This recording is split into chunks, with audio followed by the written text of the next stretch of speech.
tell everybody a little bit more about, where did your entrepreneurial journey start? Yeah, so mine kind of started in an interesting place. I actually got a master's degree in theology. And so a lot of people were like, man, aren't you supposed to be like a pastor or youth pastor? I'm not really conventional like that, but I did know that I wanted to spend my life in the pursuit of adding value and impacting the lives of people.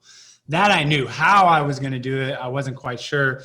And I can remember being in Chick-fil-A. This was kind of like my last year in grad school, literally eating a chicken biscuit, looking up on the wall of what Kathy Truitt had done with Chick-fil-A in the sense of taking that capital and impacting the world through all these programs. And that was like the first time that it kind of like planted this seed. Like, I think my life is supposed to be moving toward business and to utilize that as a vehicle like Kathy Truitt has. And it's kind of funny. That's the first time that ever kind of crossed my mind. And so when I finished up school, it was like, well, how am I going to find a vehicle? And the only two things at 24, 25, you have no sense of business at all. Right. I can go, invest in stock market, right, and do that whole world, or I can do real estate. And that was pretty easy because I'm not that great at math. And so real estate it was. And so from the very beginning for me, it's always been about a delivery system for me to kind of impact the world and live out the core values that I have. That's how I've always viewed real estate from the beginning. So, and you've done this like to a T, man. It's amazing because I can tell you have that, you do kind of have that pastor like ability to just speak wisdom and truth and love and compassion. But then there's like this other side of you where it's like, whoa, this dude is sharp when it comes to business. Is that something that has been natural for you, or have you kind of built this confidence as a business owner? And what did that path look like? Because in the beginning, I remember going like, well, I'm dumb enough to believe in myself and I'm smart enough to take action every day, but I'm definitely not the sharpest tool in the shed. And just by getting those reps, right, you get a little bit more confidence. Like, what did your first kind of year of building wealth, building a business, and thereafter look like? Yeah, so the people part comes natural. Again, if you understand anything about hardwiring, if you're listening like disc profiles or Colby testing, different things like that, I'm definitely naturally just love people. Again, if you look at the things in my life that make me the happiest, people do. That's like why I call guys like you and stay in touch, because it really just brings me a lot of joy. Relationships do. The business side though, no, I wasn't trained for it. And so when I stepped in, it was like, how do I even get into the game? And the only thing I knew at that time is I had a buddy that was licensed as a real estate agent. So I was like, I guess I'll get my real estate license. And I went to work for Century 21. That is literally about as far as I could see in the moment. There was no understanding of real estate investment or fix and flip or info marketing or kind of masterminds, any of that type of stuff. It was like, I guess I'll be an agent and earn some commission, helping people find houses and sell. Like that was about as far as my headlights went at the time. Yep. Dude, it's so funny because looking back in hindsight, I'm 32. I started investing in real estate when I was 21. And, sometimes people often like, what would you do differently? What would you tell your, 21-year-old self? And you said something that kind of brought up a thought for me was when I think about like the vision, you don't know what you don't know. And now I wish I would have just thought so much bigger back then, because the same amount of effort and skill and really like your natural given abilities with your ability to backfill kind of, little skills and things that you can easily learn could equally be applied to a much bigger, greater vision. So when did the vision expand for you? And what do you say to kind of those people that may feel like they're banging their head up against the ceiling, and how did you kind of expand that vision? Yeah. I always think it boils down to kind of a who, or some type of new perspective. And so the real first kind of opening vision I had, and remember, if you're listening, I started in brokerage world and now I'm in investment world and education. So I've kind of gone that full gamut of all the different things, but really it's kind of funny to go back. The first thing that opened up my mind was there was a book written by Gary Keller called The Millionaire Real Estate Agent. Yep. The red book, baby. The red book, baby. And it was the first time though, what was valuable about that, and I was just talking to someone about that the other day, you could have been talking about any business, right? It didn't have to be real estate. It was Michael Gerber's concept, the idea of like elevating out of the day-to-day to learn to build a business that you work on it, not in it. That the success of your business would be defined of how long it would run if you stopped working in it today. And that was kind of the first time I really began to go from thinking like a salesperson to kind of beginning to understand how an entrepreneur and a business owner should think. And so that was definitely kind of the turning point for me in going, I want to build a business that really bothers me as little as possible. And I can remember that book was the first time that that light bulb went off for me. That's amazing, dude. Yeah. So you obviously started building your business. Give me the timeline of kind of what that all looked like, because you're living the dream now. But I know, so right? It's been 15 years, so let's put time frame on that. Again, Okay, because I'm gonna say it's definitely not all smooth sailing. So in like 3 years. When do you feel like you had that breakthrough kind of in your business to where you're like, okay, I'm really playing the game of business instead of being a slave and on the hamster wheel inside my business, which is ultimately, sadly, where most entrepreneurs stay their entire career? The biggest shift for that in the sense of practical was when I hired a chief operating officer. Or if you read Traction Integrator, you might use the term your number two. But when I found the right chief operating officer that literally took over the day-to-day, that was the first time I really stepped down and go, I'm actually truly in a visionary role. Like my primary job is to think, not execute anymore. And that was a game changer. And that was probably about 6 years ago. Yeah. Little rocket fuel, little traction, Gino Wickman, right? Find your integrator. Scaling up, the whole thing, right? Absolutely. Yep. Absolutely. So you were, your core focus, kind of tree trunk of business was real estate.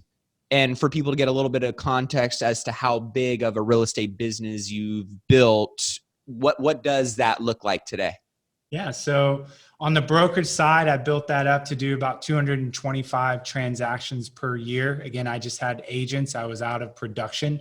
Over time, I realized that there was going to be limitations to that. So I began to scale back on that and actually move more heavily over to the investment side, which wholesale, fix and flip, wholesale, kind of whatever exit strategy works best. And so on that side, we do about 125 transactions per year.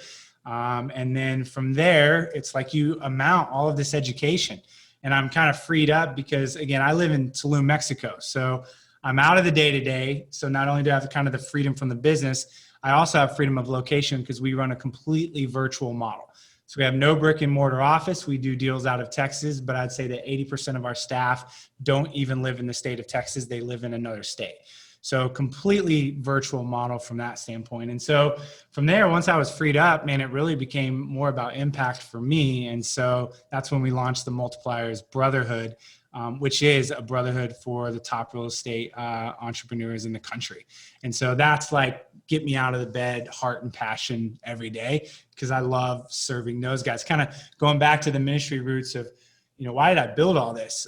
It's got to be more than just transactions, because that's not fulfilling me. It was, okay, our transactions are set. I've got an incredible team that's running a day-to-day. Now I can kind of lift up my head and look around and go, okay, here's my success piece, but I want to kind of transition from success more over to significance. And Bob Buford utilizes that language. And so I remember I had made a commitment to keep my head down on the business for about 10 years, focus on success, taking care of my life and my wife and making sure all of that is set up. But I said 10 years, I'm really going to begin to divert that energy over from the success part to more of significance in my life, because that's why I built this whole thing to start out with. So you brought up a really great point that I don't hear a lot of people talk about.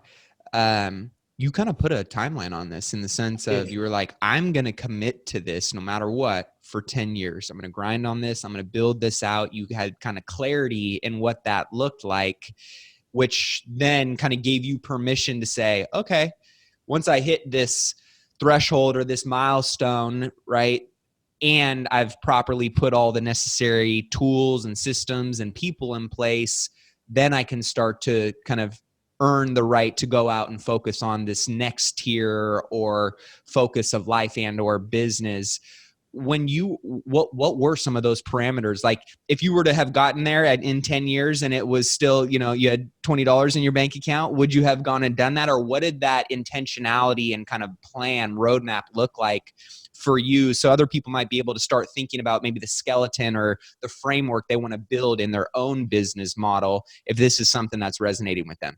Yeah, so it's interesting. It was more about the time frame for me than it was where the business was going to be. I mean, we talk about projecting. We try to project a year. And one thing with certainty is we'll be 100% wrong on where we're going to be. Yeah. So to try to project 10 years to where I was going to be, I knew it wasn't right. But for me, it was more about, honestly, a healthy concern and fear that I didn't want to get sucked too deeply into the world of just earning money and kind of chasing that almighty dollar, which again, we see happens, right?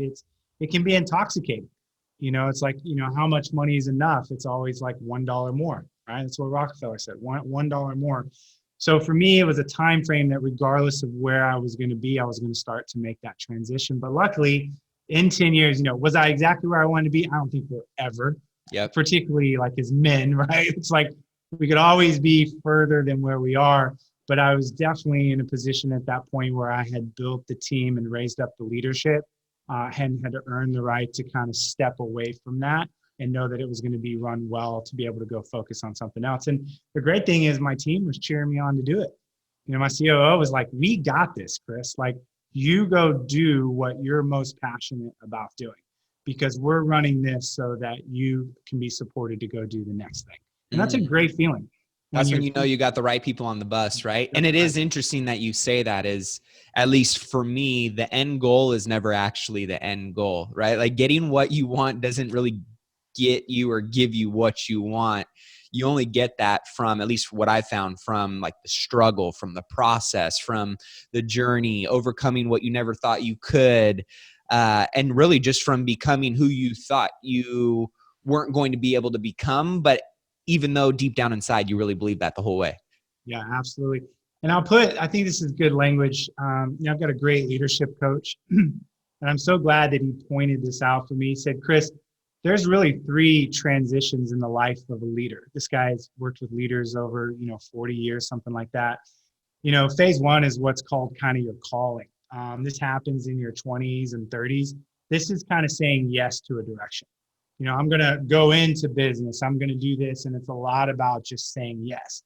And then when you get somewhere around, your 40 mark, somewhere in there, you transition from calling to what's called unique contribution. And calling is about saying yes. Unique contribution is now about saying no. It's different. It's about saying no to all of these things so that I can begin to focus on what I'm going to uniquely do to impact the world. And then somewhere around, that 60, you'll go from unique contribution to what's called your ultimate contribution. But those milestones in the sense of understanding the leadership journey has really been powerful for me. And when I had set that 10 years back, I didn't have an understanding. But what was kind of organically understood was I was saying yes to calling. And I knew at some point that I was going to have to let go of saying yes to this stuff and begin to focus on unique contribution, which means I was going to have to start saying no. And what I was saying no to is I'm not going to be fully involved in the real estate transactional business anymore, because that was what got me here. But again, the saying, what got you here won't get you there. Yep. You've got to let go and grab onto kind of what that new level up looks like in your life. And so that's really kind of the process that I went through. It's amazing. So you said the 3 transitions in the life of a leader. Phase 1 was the calling. What was phase 2 and 3? Phase 2 is unique contribution, and phase 3 is ultimate contribution. And these happen, roughly every, 15 years in the life of a leader. And the difficult thing is they're really hard to transition from one to the other because those transitions can last a year to 2 years. You're really dissatisfied. Things are perplexed. Things are not working like they should in your mind. There's a lot of confusion and doubt. And the leader's like, what's going on inside of me? And so, what you understand about the leadership journey is that transition is trying to get you to let go of those things and to grab on to a new philosophy, because you're not going to level up without beginning to think differently and begin to kind of operate at a new and higher level. I love that. So as you're obviously making great money in your real estate investing business, still do. And then you came up with this idea of multipliers. How did all of that come about? When I hit that 10-year mark, I sat down with a buddy of mine and we made a commitment to show up every Saturday morning and have coffee until we figured out what we were going to do. I didn't know what it was. It's not like I got to 10 years and like, it's the story, the journey's funny, and how it works. I didn't get to 10 years and like, boom, I knew what I was going to do. I just made a commitment that it was time to start looking elsewhere. And so I literally think that we had coffee for somewhere around 6 to 9 months. Wow. Before we figured it out. We just show up and have coffee and just talk. Yeah. And I mean, we looked at a lot of different opportunities. And then what I began to realize and what really began to drop on my heart was I really felt like, I was being led to lead leaders and influence influencers. And I looked around and I felt like the epidemic in the entrepreneurial world was isolation. That when the shit hits the fan, in business and in life, particularly for entrepreneurs, they go into this cave. And it's a really dangerous place to be in isolation because it comes out sideways. You'll see it come out via, substance abuse and alcoholism and affairs. And so my heart really began to break for particularly men because we run a brotherhood of watching these men just fall apart because they had no brother around them. And if you look at surveys that are taken asking men directly, how many men do you have in your life that you can truly talk about the dark things, a true confidant? I mean, it's like 80 to 90% of men can't name one person. Yeah. And then the scariest stat is the fact that only 1 in 3 leaders will finish well.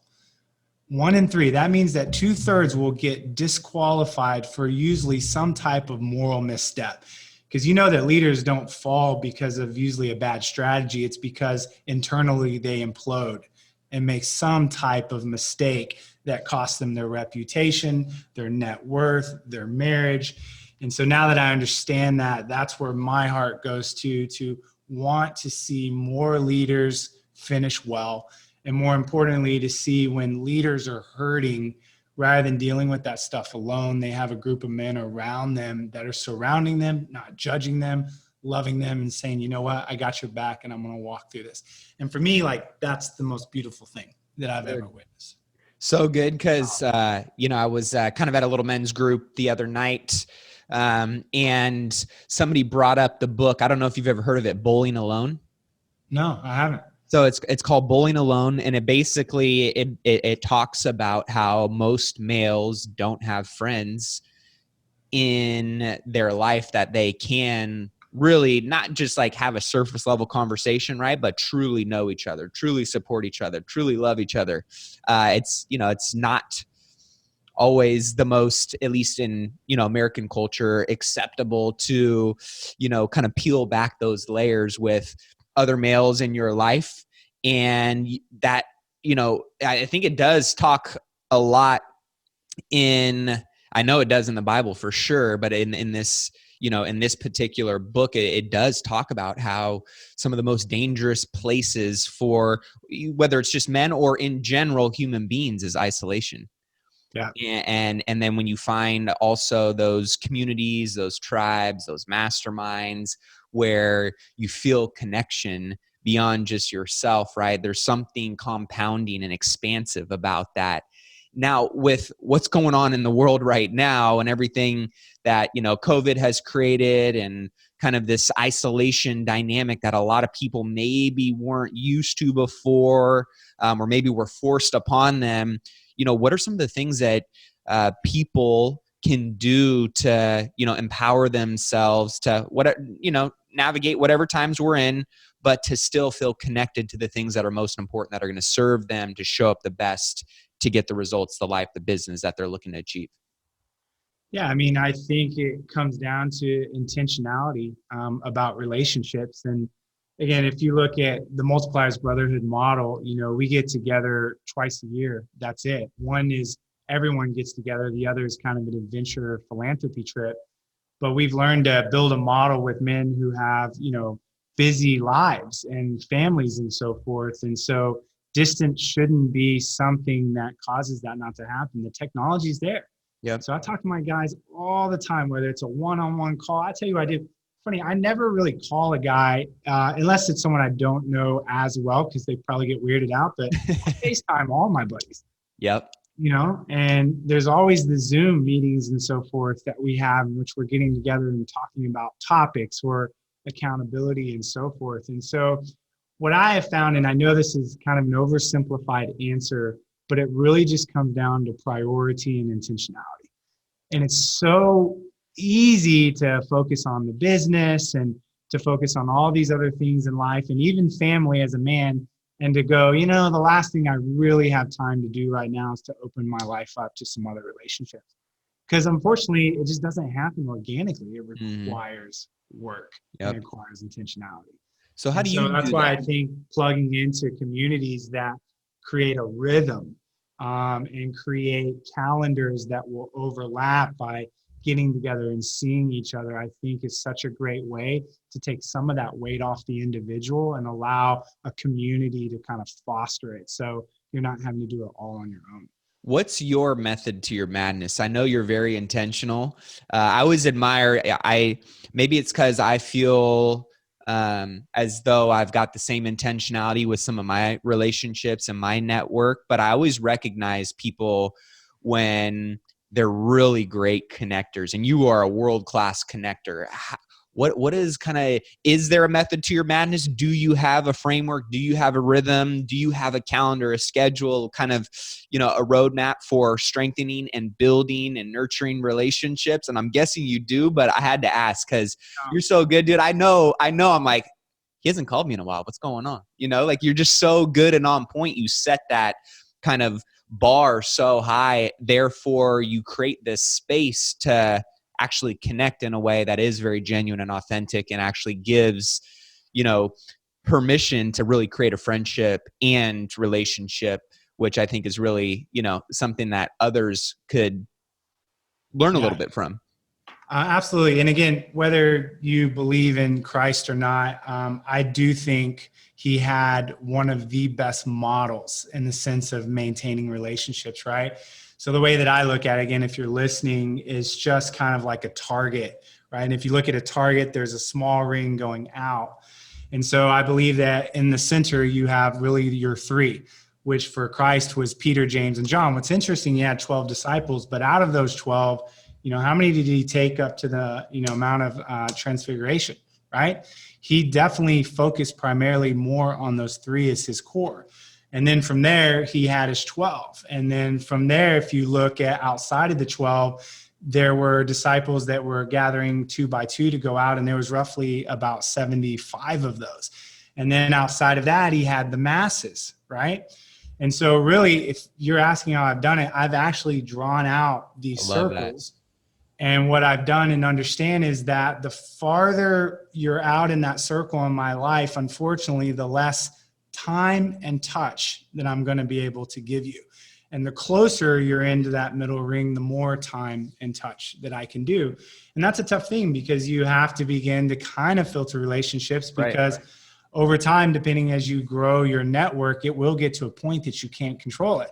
Again, I run REI Radio as well, which is a nationwide coaching group teaching investors how to find radio. I mean, we onboard somewhere around 15 to 20 new students a month. You know what I'm saying? And so it's like, I want to impact them at a certain level, but I have to kind of limit time and touch because the men and multipliers have a larger level of my commitment because that's just a little bit more of a priority to me in my life. And so the best thing I can tell you is model it out and literally draw it out from that standpoint, the 3 to the 12 to the 50 to 75 to the masses. And again, it will adjust and it will change and different things like that over time, but at least it gives you an understanding of kind of a framework to think through. I love that. I similarly operate in kind of the rings of my core, then my inner circle, then kind of my social circle, and then, like you said, the masses, right?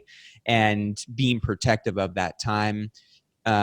I think is really important for people to get the most out of those relationships, but also to serve the most in those relationships and have that impact. So as you have, been scaling multipliers, I'm just curious, what is the vision for it? Is it to keep it intimate? Is it to make it 100%. worldwide, nationwide?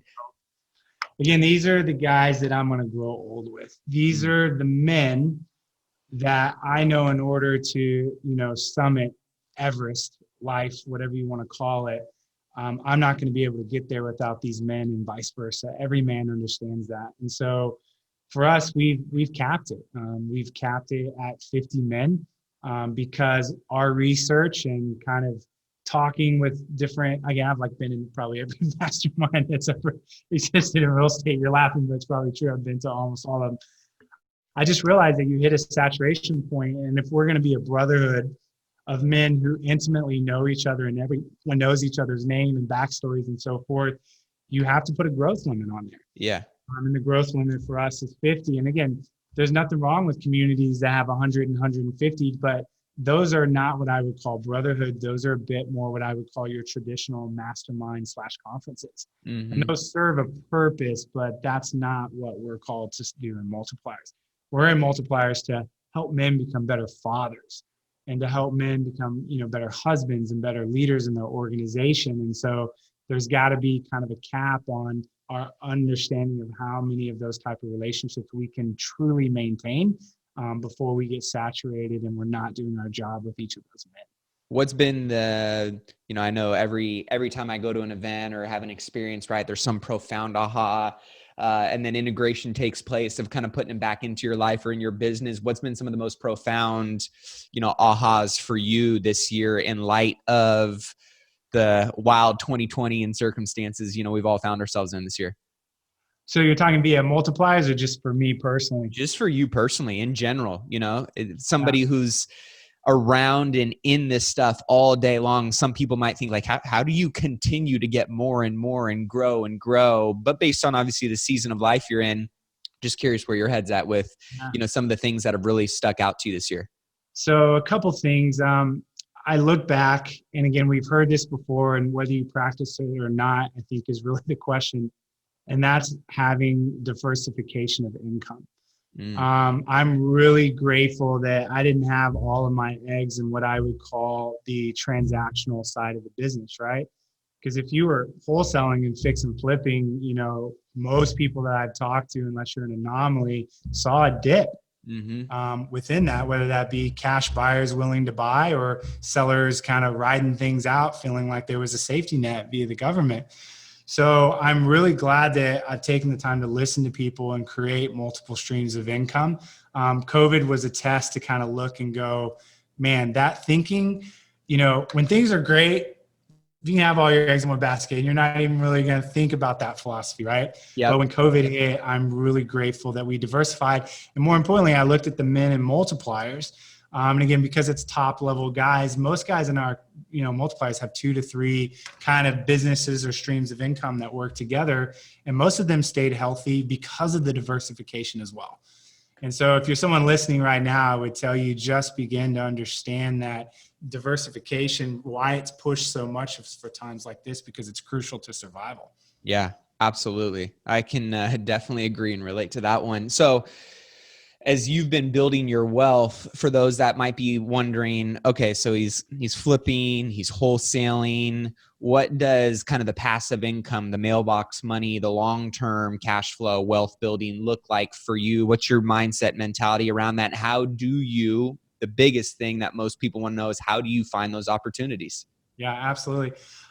So originally I thought that I was really going to try to scale that, via more real estate, meaning whether that was owner financing or traditional rentals and so forth. But as I've spent more and more time in the educational world, you have the whole concept of affiliates and subscription models. And so I've built some really great affiliate passive income. And I'll define an affiliate as really me being the mouthpiece for a piece of technology that someone would pay a subscription for. And then obviously the owner going, hey, if you really endorse what I'm doing to, your following and so forth, I'll give you X percentage of every subscription. And people that don't really know that is something that's really scalable. If I look at how much money I make there versus how many rental properties I have to own, again, I don't know if you know Matt affiliates, it's amazing how scalable it is. And then of course I've created, again, if you would ask me, I really won't build anything anymore that doesn't have a subscription-based model to it. I really believe that the subscription-based model is really the holy grail when it comes to business model. And again, if you look now at, I don't care if it's Netflix, right? Or if you listen to Blinkist, right? Or anything, you'll wonder, why is everyone moving over to subscription models? It's because it's one of the most stable and healthy models to have. So the way I'm building long-term is primarily through subscription-based revenue, actually more so than just traditional real estate. And why? Just because I enjoy it more and it's a better fit for my personality. Yeah. I'm not someone that loves to get in and just dissect deals and architect deals. I can do it, but I'm much better being a spokesperson for someone that has a great idea that needs someone that's better than them to cast the vision for what they've built. I love that. It just plays into who I am naturally. Well, Tim Cook kind of proved out, hey, you can do a subscription model and become a true $2 trillion company, right? So you talk about that scale. It is a beautiful thing. And it's something that kind of aligns with your overall mission, right? Which is, hey, if there's something that you endorse and you know adds value or can help somebody or they can make more money or can streamline their business better, it's also, yeah, you can monetize it, but it's a value play too, right? You're truly impacting people's lives and businesses. Absolutely. And so again, it's kind of that both and, right? It's, all right, I'm going to create transformation and create, whether that's content or something like multipliers, it's community with the true heart and passion to impact lives, but it needs an economic engine. I mean, go back to, Jim Collins, right? And the whole hedgehog concept, what drives the economic engine? And so what we've done is intentionally attach subscription as the economic engine for those. And so what's super cool is they're very stable, but they're stable so that they can continue to add transformation and impact in the lives of people. And I think that that's smart versus maybe creating impact another way where you're just raising money. Yeah. And you're at the mercy of other people's giving. And then all of a sudden something like COVID happens and all your giving goes away. Right. And then it's like, wow, you had a real mission to do this and you can no longer do it because you don't have the money. And I'm not saying that that's a wrong way to set it up. I just think that creating subscription based behind what I would call cause marketing is a much more stable stable model for impact for sure. And what is, you said cause marketing. What does that mean? Cause marketing is the concept of it's like social entrepreneurship. It's the idea that you're building a business to solve a problem and you're doing that from day one. So an example would be Blake McCoskey, Tom Shoes. Mm-hmm. I see kids that can't go to school simply because they don't own a pair of shoes and can't afford it. So therefore, I'm going to create a shoe company that for every pair of shoes that are bought, I'm going to give one away so that these kids can go to school. And so he married this beautiful concept of I can be a profitable entrepreneur and yet I can be highly impactful. I don't have to be one or the other, which again, you might listen to that and go, is that true? And honestly, it's actually a lot of people believe that you're on one side or the other. You're super profitable, but you're not really giving and generous, or you're super generous, but you're poor. Right. And doing that, you know what I'm saying? Yep. And so Blake did a really good job of marrying those two together. And so I definitely think a lot like he did in the sense of modeling my businesses. I love that. All right. So I want to touch on, before we wrap up, REI Radio. Wealth building is obviously a passion of mine. Real estate happens to be my vehicle of choice in businesses. And I think one of the biggest challenges for a lot of people is they're, always scratching their head on how do I really find opportunities? And this may not be a strategy for, your onesie twosie mom and pop that is looking to, find one property, here and there. This might be more for the seasoned or advanced investor that's really looking to scale. But that's not true. Okay. So this is me. We're going to break this apart. We're going to hit some myths. Cool. I like it. So what is REI Radio first off? And please. Second question. Did you have one right behind it? No, we'll start there. So I've been utilizing a marketing channel for the last 10 years that I've kind of kept in my back pocket. I haven't really talked about it, and it has been absolutely my bread and butter. And I really didn't share it a whole lot because I thought I was going to utilize this tactic when I wanted to kind of virtual wholesale and go to a bunch of markets.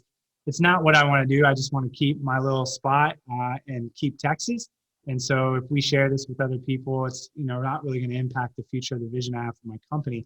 So we've been utilizing radio for the last 10 years to find motivated sellers. And without question, and I have done everything, it is the best marketing channel that I've ever put in place. And REI Radio is helping people around the nation. We have East to West Coast, market to market students that we're helping set this up. But I want to go to a couple misconceptions right off the bat. If you're listening, the first question you're asking is, well, why aren't people utilizing more radio if it's so good? And you'll think to yourself, I don't even know anyone that I know that's utilizing radio. Why is that? The first thing is this: people automatically assume that they're their demographic. So they'll look at their behavior and go, well, I download, something like, I just forgot Spotify, right? Or Pandora. Mm-hmm. And so I don't listen to the radio. So why would I advertise on the radio? And I have to remind people that the most dominant demographic in the investment world is over the age of 50. Yep. And they do not have Spotify downloaded on their phone. They have two ingrained behaviors. They listen to radio and they watch television, and that has not changed whatsoever. So the light bulb goes off and you're like, oh my gosh, one of the best ways to get in front of my true target audience is radio. The second thing people assume is it's not affordable. In order to get up on radio, I got to have a marketing budget of like 10 grand a month. 80% of our students have actually been in real estate less than 2 years or a year. And the average starting marketing budget for radio is $1,000 to $2,000 a month. And most people are spending more on direct mail than they are that. And so this actually opens it up as being a great channel, not only for the seasoned investor that wants to scale like us, but it's also great for someone that's new because it's affordable and it's truly automated. Because now, I don't know if you've ever launched a marketing channel and feel like you just created an entirely new job for yourself. Yep. Because it's so much. What we like to say about radio is it's set it and forget it. All you got to do is pay your bill and answer the phone when it rings, because the radio station is going to manage all of the ads for you. And so if you're new, that's really great, particularly working a 9-to-5 job, because you don't have the time to do a marketing channel that's going to eat up a bunch of your time. It's amazing, dude. So for the sake of time, we could dig into this strategy for days, right? And I know there's going to be some people that are going, ooh, he just shared his best kept secret. You've been holding out on us, Chris, keeping that in the back pocket. But now you guys have really offered and expanded this to, people all around the country. And for those that want to know more about you, your story, multipliers, all the amazing resources and value that you add consistently, brother. I mean that you're world-class in what kind of value you consistently bring to other people. And guys, if you want, I'll just say this: whether you join multipliers, whether you do REI Radio, knowing Chris, having someone like Chris in your life, you will thank yourself for it in 10 years. He's just one of those people that brings the best out of you and will expand your world and your thinking. But with that being said, if more people want to engage with you, check out some of these things in more detail, where can they find more info? Absolutely. If you're interested in the radio piece, again, we have exclusivity per market. So you want to see if the market is open, but you would go to wholesalinginc.com/REI Radio. Again, that's wholesalinginc.com/REI Radio. Again, start with due diligence, book a call, ask a bunch of questions, and just begin that journey of learning more. For Multipliers Brotherhood, we're just about capped, but if you're listening and you're at least do minimum of $1 million in revenue or more, again, most of our guys are probably closer to about 5. You can check us out, multipliersbrotherhood.com, and we can talk and see potentially if you're a good fit and you qualify. And of course, for free info, everybody wants that, right, Matt? You can always go to my YouTube and subscribe at Chris Arnold Real Estate just for free, helpful information. Chris, you're always bringing tons of value to my world, man. And I just want to let you know how much I appreciate you coming on the show today. It's always fun having conversations with you.